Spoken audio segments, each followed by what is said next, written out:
I'm here at the Huntington Beach Bellaterra Kohl's store, where a suspected DUI driver crashed into the building last night, leaving 3 people hospitalized. You can see where the glass was completely shattered. It's been a week now since the fire burned at this World War II blimp hangar here in Tustin, and many residents say they're concerned about their safety. Health officials came out earlier this week and found asbestos-filled dust in the air. The city closed local parks and schools and advised residents to stay indoors. It's starting to feel a lot like Christmas here in Long Beach. The Haberman family has been spreading holiday cheer for more than a decade with their Disney-inspired holiday house. Members of the Writers Guild of America are on strike today, calling for fair compensation and better working conditions from the major studios in Hollywood. California's super bloom is indeed blooming, and it's so vibrant it can be seen from space. Hoy es el Día de los Muertos y muchas familias están celebrando en la exhibición de arte Casa Calaveros. Starting to cool down in Las Vegas at 64 degrees and Denver at 55. I'm here at my third store, and as you can see, the sriracha is still nowhere to be found. The company says they're still experiencing a shortage of raw materials, and they have no estimations of when the supply will increase. That's right, a fire broke out last night at this Nut Spray Farm historic barn that you see behind me. Now, this wasn't just any barn. This barn is where many of the amusement park rides you see today were created. The cause of the fire is still under investigation. If you want to hear more about the expansion plans, the next coffee chat will be Saturday, May 20th at 9 a.m. to 11 a.m. at Ponderosa Park. I'm Danyelle Burke North. Back to you at the desk. The owner of the historic Balboa Island Ferry here in OC says it could close because of a new California zero emissions engine mandate. But on a recent visit to the ferry, I talked to many Newport Beach residents and business owners who are hoping that won't happen. Look at that. The Balboa Ferry, a historic monument in the heart of Newport Beach for over a century. It is the beauty of the island. It's the charm of Southern California. We don't have a ferry anywhere near this. But now, passengers are wondering if the ferry will still be around in the next few years. A recent mandate by the California Air Resources Board requires all boats to switch to zero emissions engines by the end of 2025. Balboa Ferry owner says they don't have the $2.5 million needed for the new engines.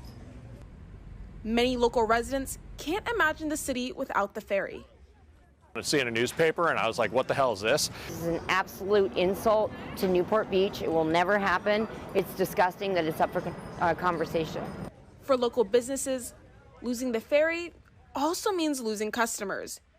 Tony Armijo, owner of the Shade Shack, says it would hurt his business. I sell a lot of products to people that go on and off that ferry, and on cars come from Balboa Island to the peninsula here, to the Balboa Fun Zone, and I believe our business and many other businesses here would lose sales, would suffer.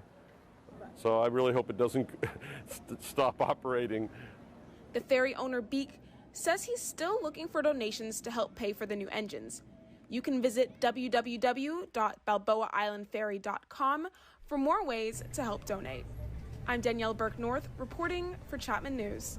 As Danyelle Burke North reports, dance students and instructors love the new space, but some students are raising questions about who has access to the center.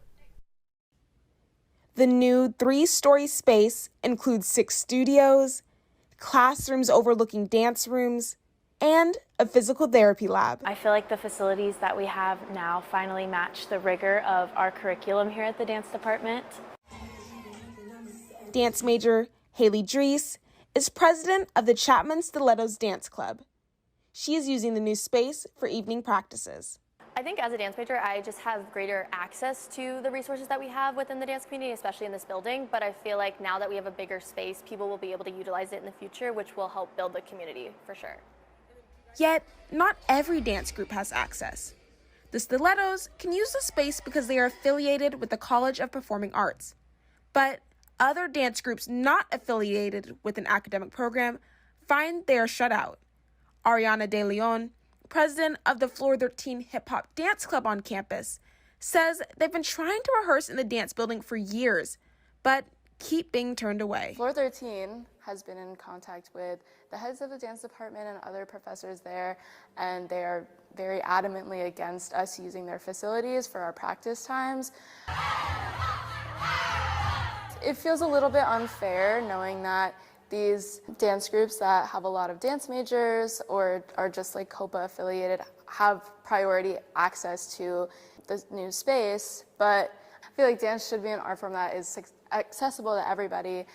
I spoke with head of the dance department, Julianne O'Brien, who shared that the center does not hold practices past 10 p.m. and that the large size of the group Floor 13 is a fire hazard. I'm Danyelle Burke North, reporting for Chapman News.